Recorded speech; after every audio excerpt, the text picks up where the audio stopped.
Cet homme est né en 1809. En 1816, à 7 ans, forcé à travailler parce qu'on est en train d'expulser sa famille. En 1818, il perd sa mère. En 1828, il perd sa sœur. En 1831, il lance son premier business et il fait faillite. En 1832, il se présente aux élections législatives. Il perd. En 1833, il emprunte de nouveau de l'argent pour créer un business qu'il lance et qui fait faillite encore. En 1835, il rencontre une femme merveilleuse, il tombe amoureux d'elle, il se fiance et elle meurt. En 1836, il rentre dans une période sombre de sa vie, il rentre dans une dépression profonde. Et il reste alité pendant 6 mois consécutifs. Mais il se relève. Il se relève et cette même année, 1836, il se représente aux élections législatives et il perd de nouveau. En 1840, il se présente pour être électeur. Il perd. Et en 1842, il rencontre la femme avec qui il va finir sa vie, sa femme. Il tombe amoureux, il se fiance, il se marie et elle lui donne 4 enfants. Et il en perd 3. En 1843, il se présente au Congrès et il perd. En 1845, il se présente de nouveau au Congrès et il perd de nouveau. En 1850, son fils meurt. En 1854, il se présente au Sénat, il perd. En 1956, il se présente pour être vice-président. Il n'a même pas 100 voix. En 1958, il se présente de nouveau au Sénat et il perd de nouveau. Et en 1960, Abraham Lincoln est élu président des États-Unis d'Amérique.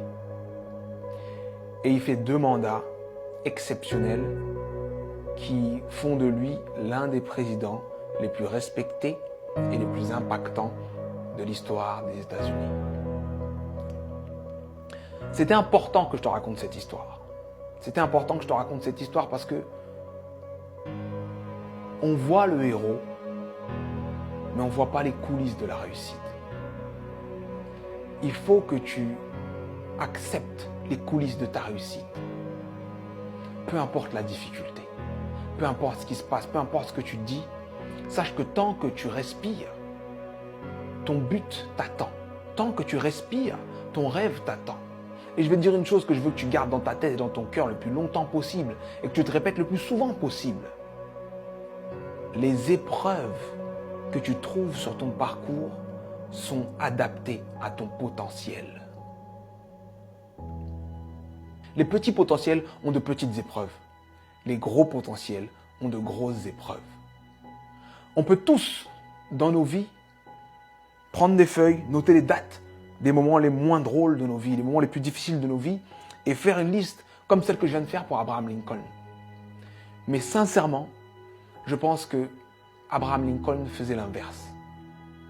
Pour avancer dans les coulisses de la réussite, pour avancer face à toutes ces épreuves, il faut se focaliser sur ce qu'il y a de bon, de positif et ce qui nous donne envie d'avancer. Donc, je sais que ça peut être dur d'être au cœur de la tourmente, ça peut être dur de perdre des gens, de faire face à l'échec encore et encore et encore. Mais concentre-toi sur ce que tu es en train d'essayer d'accomplir et accomplis-le. Et je peux te garantir que parce que tu es passé par là, tu as changé l'ampleur, le sens et le goût de ta réussite. Alors traverse ces épreuves. Elles sont adaptées à ton potentiel, elles sont là pour te faire grandir. C'était Sudei, j'espère que cette vidéo t'a plu et si elle t'a plu, partage-la. Merci.